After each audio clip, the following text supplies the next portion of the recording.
Assalamualaikum warahmatullahi wabarakatuh. Perkenalkan kami dari kelompok 3 yang beranggotakan saya Muhammad Novel Musyafa dan dua teman saya yaitu Ananda Irya Syakila Syukron dan Fadil Amanah. Pada video kali ini kami akan mempresentasikan tugas proyek jurnal kami yang berjudul pengembangan sistem deteksi malware berbasis web menggunakan algoritma random forest dengan notifikasi real time. Oke, tanpa berlama-lama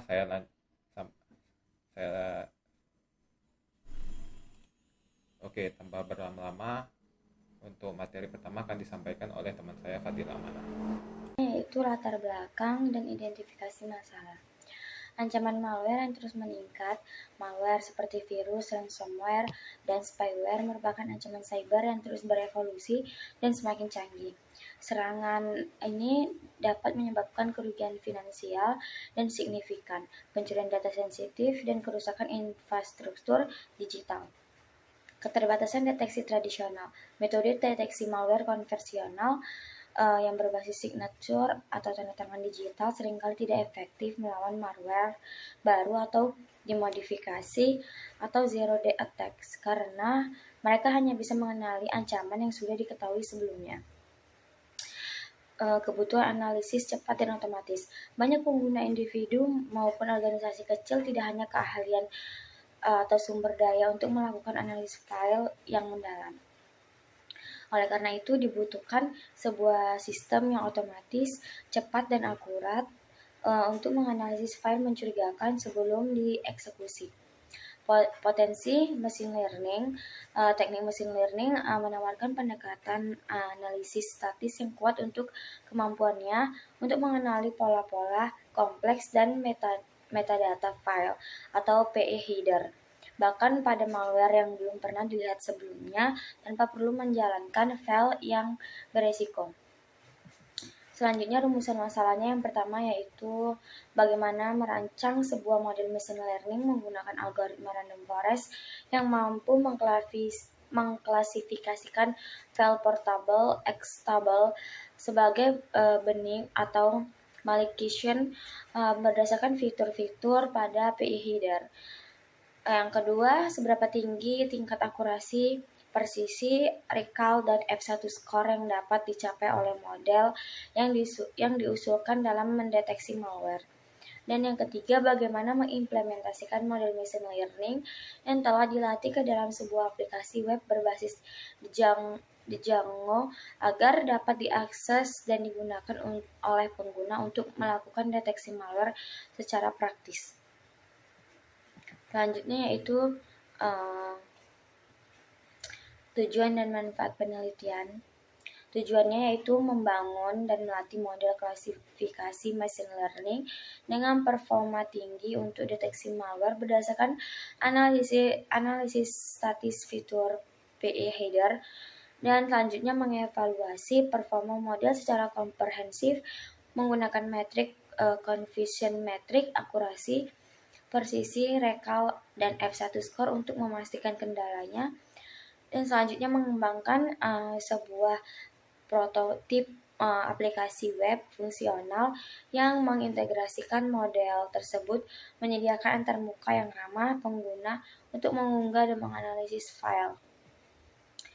Selanjutnya manfaat penelitian yaitu bagi akademis, penelitian ini memberikan kontribusi pada bidang keamanan cyber dan machine learning dengan menyajikan studi kasus implementasi end-to-end mulai dari pelatihan model hingga penerapan praktis di platform web. Bagi praktisi atau pengguna, yaitu menghasilkan sebuah alat bantu atau tool berbasis web yang dapat digunakan untuk melakukan pemeriksaan awal terhadap file yang mencurigakan sehingga membantu meningkatkan kesadaran dan keamanan digital. Bagi pengembang yaitu penyediaan referensi dan arsitektur tentang cara mengintegrasikan model machine learning atau khususnya dari scikit-learning dan framework web populer seperti Django. Jadi di sini saya akan menjelaskan tentang metode penelitian, yaitu pada penelitian kami ini itu menggunakan pendekatan Research and Development atau R&D, yang berfokus pada pengembangan sistem deteksi malware berbasis machine learning yang diimplementasikan dalam aplikasi web dengan fitur notifikasi yang real time. Nah, jadi metode ini terdiri dari beberapa tahapan, yaitu pengumpulan data, pemrosesan data, pembangunan dan evaluasi model machine learning, kemudian perancangan aplikasi web, serta pengujian dan implementasi sistem.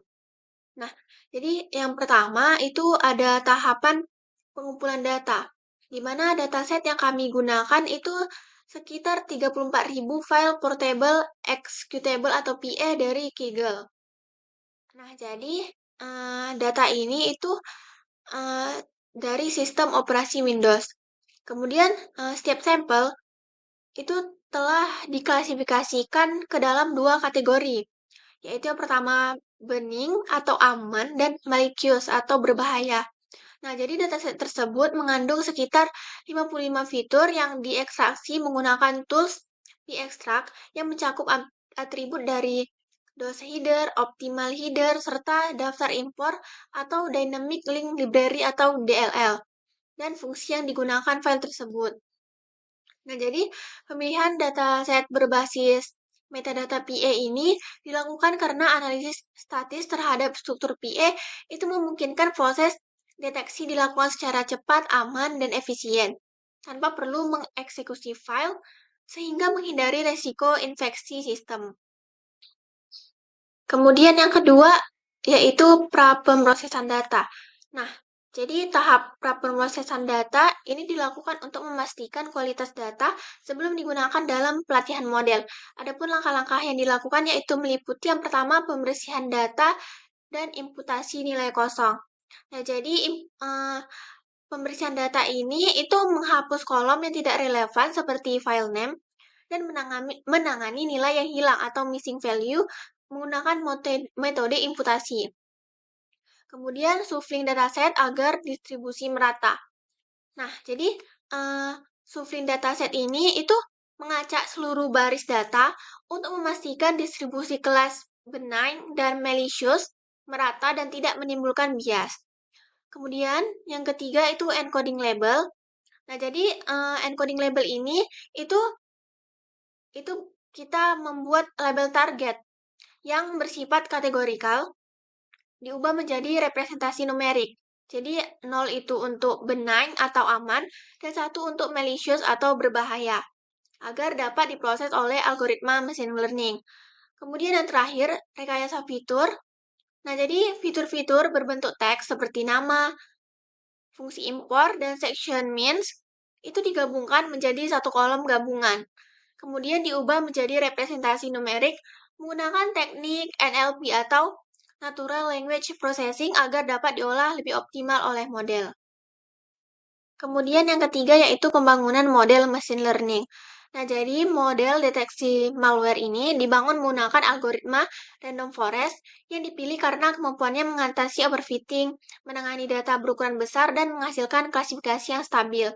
Nah, jadi proses pembangunan model itu dilakukan dengan bantuan library scikit-learn pada lingkungan Python dan diintegrasikan melalui pipeline agar seluruh proses berjalan otomatis. Nah, jadi pipeline itu terdiri atas 3 komponen utama, yaitu yang pertama standar scaler, yaitu melakukan normalisasi terhadap fitur numerik agar berada dalam rentang skala yang seragam. Kemudian yang kedua, convectorizer, yaitu mengubah data teks hasil rekayasa fitur menjadi vektor numerik yang dapat diproses oleh model. Kemudian yang terakhir, random forest classifier. Nah, jadi algoritma klasifikasi utama yang digunakan untuk memprediksi apakah file itu tergolong aman atau berbahaya. Nah, jadi pada tahapan ini itu dataset itu dibagi menjadi dua bagian, yaitu 80% data latih atau training dan 20% data uji atau testing. Nah, jadi pelatihan dilakukan dengan mempelajari pola antara fitur PE header dan label class. Setelah model dilatih, evaluasi dilakukan menggunakan metrik akurasi, presisi, recall, dan F1 score, serta analisis tahapan melalui confusion matrix untuk mengetahui jumlah prediksi benar dan salah pada tiap kelas. Kemudian yang keempat itu perancangan aplikasi web. Nah, jadi setelah model dinyatakan valid, tahap selanjutnya itu implementasi model ke dalam sistem berbasis web agar dapat digunakan oleh pengguna umum. Nah, jadi sistem ini dikembangkan dengan pendekatan client-server, di mana sisi back-end dan front-end itu dipisahkan untuk meningkatkan modularitas. Nah, jadi back-end ini dibangun menggunakan framework Django yang berperan untuk menangani unggahan file pengguna, membuat model, melakukan ekstraksi fitur dengan script, serta mengembalikan hasil prediksi dalam bentuk response JSON. Kemudian front-end itu dirancang menggunakan HTML dan CSS dengan integrasi Django Template Engine. Antarmuka dibuat minimalis dengan tema gelap atau dark mode dan tampilan hasil deteksi yang interaktif. Kemudian fitur tambahan berupa notifikasi real-time diimplementasikan menggunakan Firebase Cloud Messaging atau VCM yang memungkinkan pengguna menerima pemberitahuan instan setelah proses analisis selesai, baik melalui browser maupun perangkat lain yang terhubung. Kemudian yang terakhir, pengujian sistem. Nah, jadi tahapan pengujian sistem ini menggunakan metode black box testing, di mana fungsi-fungsi aplikasi diuji dari perspektif pengguna tanpa melihat logika internal program. Nah, jadi skenario pengujian itu mencakup proses unggah file dan validasi hasil prediksi, kemudian respons terhadap file aman atau benign dan berbahaya atau malicious. Dan yang terakhir, penanganan input tidak valid seperti file rusak atau bukan file PA. Nah, jadi hasil pengujian ini menunjukkan bahwa sistem berjalan stabil dan memberikan umpan balik yang jelas dalam setiap kondisi. Aplikasi mampu menampilkan hasil deteksi dengan cepat dan menampilkan notifikasi dinamis tanpa crash, menandakan bahwa integrasi antar model machine learning dan sistem web berhasil dilakukan dengan baik. Nah, jadi kesimpulan dari metodologi penelitian ini itu menghasilkan sebuah model deteksi malware berbasis random forest yang akurat dan efisien, serta sistem interaktif yang mampu memberikan hasil deteksi dan notifikasi secara real-time. Jadi pendekatan ini menunjukkan bahwa keberhasilan penerapan machine learning dalam konteks keamanan cyber secara praktif dan adaptif. Nah, kemudian untuk demo sistemnya akan dijelaskan oleh teman saya, Muhammad Naufal. Baik, jadi di sini saya akan mendemokan sistem deteksi malware ya. Jadi sistem ini dirancang menggunakan framework Django untuk backend-nya, dan untuk notifikasi real time-nya menggunakan Ajax. Oke, langsung saja kita demokan. Untuk menjalankan servernya, saya bisa jalankan python manage.py run server.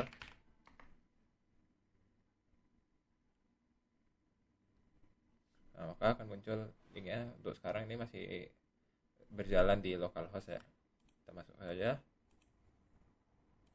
Nah, bisa dilihat untuk tampilan awalnya seperti ini.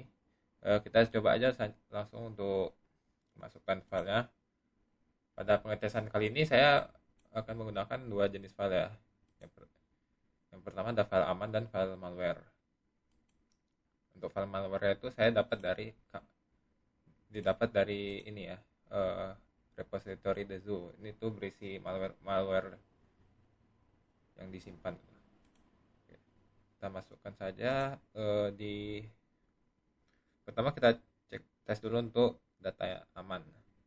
Ini data amannya diambil dari file-file sistem Windows ya.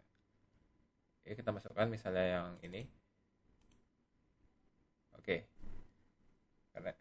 Maka dia nanti model sistemnya akan mendeteksi berdasarkan PI file ya, apakah sebuah file itu aman atau tidak. Kita coba untuk mendeteksi file malware ya. Kita pilih yang ini, kita periksa. Nah, maka dia akan mendeteksi sebagai berbahaya atau malicious.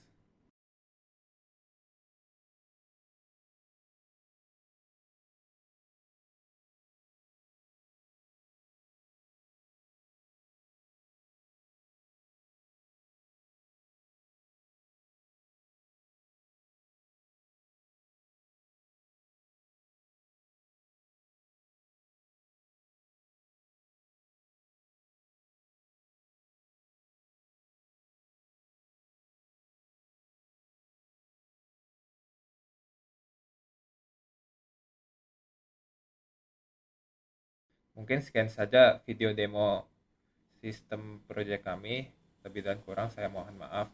Assalamualaikum warahmatullahi wabarakatuh.